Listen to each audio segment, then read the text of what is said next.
Hello students, in the last session we have learnt the characteristics of soil, the factors affecting soil formation, the structure of soil, the soil erosion, the factors that leads to soil degradation and conservational methods of soil. So, in this session we will learn about water. Learning objectives. At the end of this session, the student will be able to explain the importance of water as a precious resource, describe the problems of availability of potable water, analyze the conservational methods of water. Students, can you tell me some of the important resources which we use in our daily life without which we cannot live? Ma'am, they are air, water, food and clothes. Yes, very good. These are all very important resources in our life. In this, most important resource is water, without which we cannot live. Water plays a significant role in our life.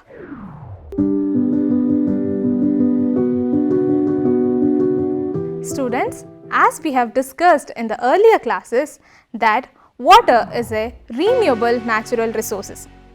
That means water can be used again and again. Students, globally there is a rapid growth of population day by day, and the consumption of water is also increasing day by day. So, therefore, to conserve this water is very much important. Students, in our solar system, Earth is the only planet which has water in it. Therefore, the life exists in this blue planet.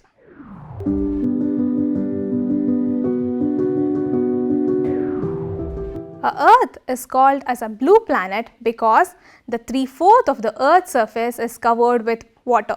That is, 71% on the Earth's surface is filled with water. Students, the life on this planet began around 3.5 billion years back in the water.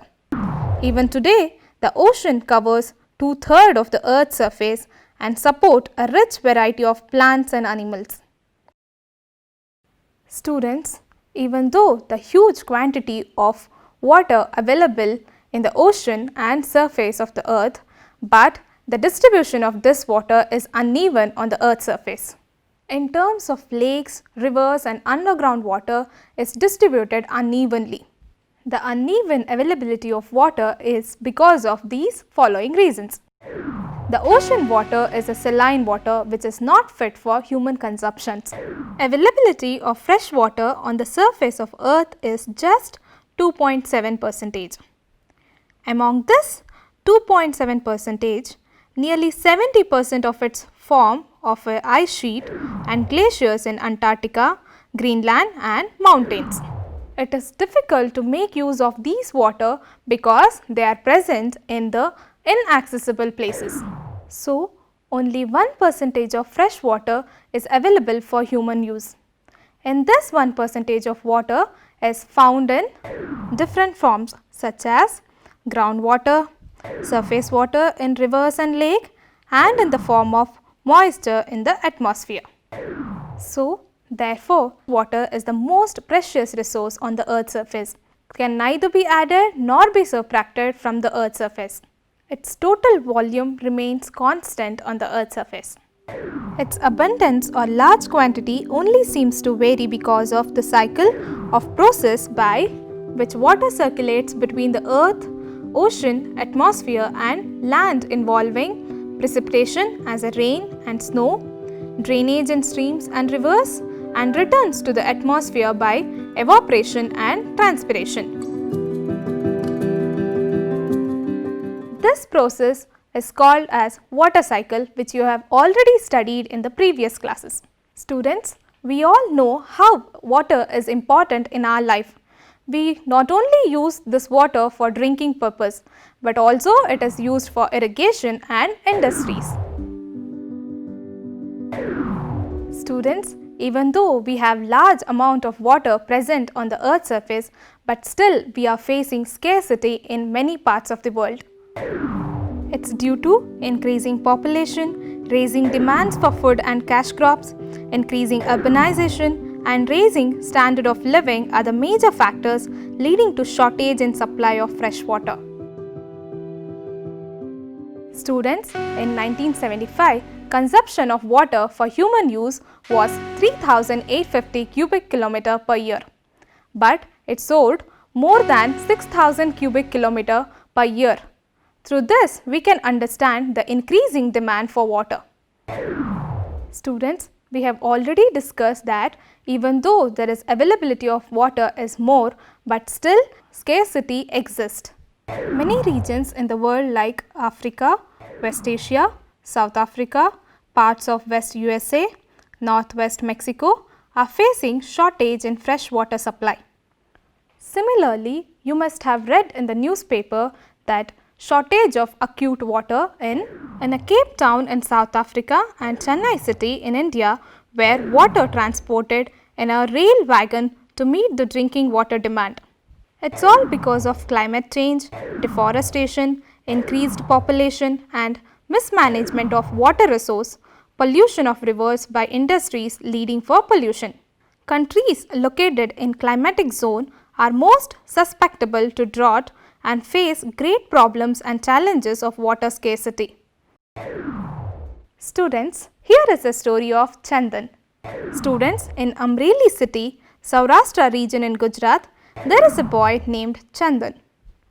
In his city, there is a population of 1.25 lakh. The city is facing a scarcity of water, so they depend on neighboring district for purchasing water. Chandan, in his daily activity, he uses water for various purposes, which given in the below list.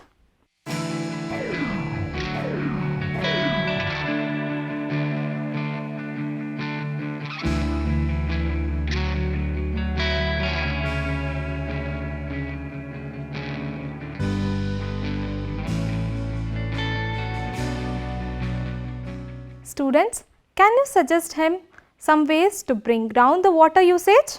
Ma'am, he can reduce the uses of these water from his daily uses by limiting the water usage and also reuse the water to the gardening, which is already used for washing clothes and utensils. Okay students, next we'll discuss about conservation of water resources. Students, we all know that water is an essential resource for us. We also know that 71% of water is available on the earth's surface, but still we are facing scarcity of water due to various reasons. This we have already discussed. Access to clean and adequate water resource is a major problem we are facing all over the world today. Students, even though water is a renewable resource, but it is our prime duty to conserve the diminishing water resources. Because of its overuse and pollution makes it unfit for our use. Discharge of untreated waste, agricultural chemical fertilizers and industrial waste into water bodies are major contaminants. Most of these chemicals are non-biodegradable and reach human bodies through water and affects our health. But this water pollution can be controlled by treating this effluent suitably before releasing them into water bodies. Students, if we look into forest and vegetation cover, they'll slow down the surface runoff and recharge the underground water. So students, to conserve these water resource, people came up with a new idea, that is rainwater harvesting. It is the collection and storage of rainwater for reuse rather than allowing it to run off, so that we use this water whenever we feel shortage of water. Water is also used for irrigation purposes. Irrigation is a practice of supplying water to the land for agricultural activities. The canals which are used for irrigation should be properly lined to minimize losses by water seepage. Students, even usage of sprinklers can effectively irrigate the area by controlling or checking water loss through the seepage and evaporation. In a dry region with a high rates of evaporation, drip or trickle irrigation is very useful. Because of drip irrigation, we can save the water and nutrients by allowing water to drip slowly to the roots of plant. So students, in this way, by using various methods and technology, we can conserve the most precious and valuable water resource on the earth's surface. So students, in this session, we have learnt the importance of water as a precious resource, the problems of availability of potable water, and conservational methods of water. In the next session, we will discuss about natural vegetation and wildlife. Wear mask, stay safe. Thank you.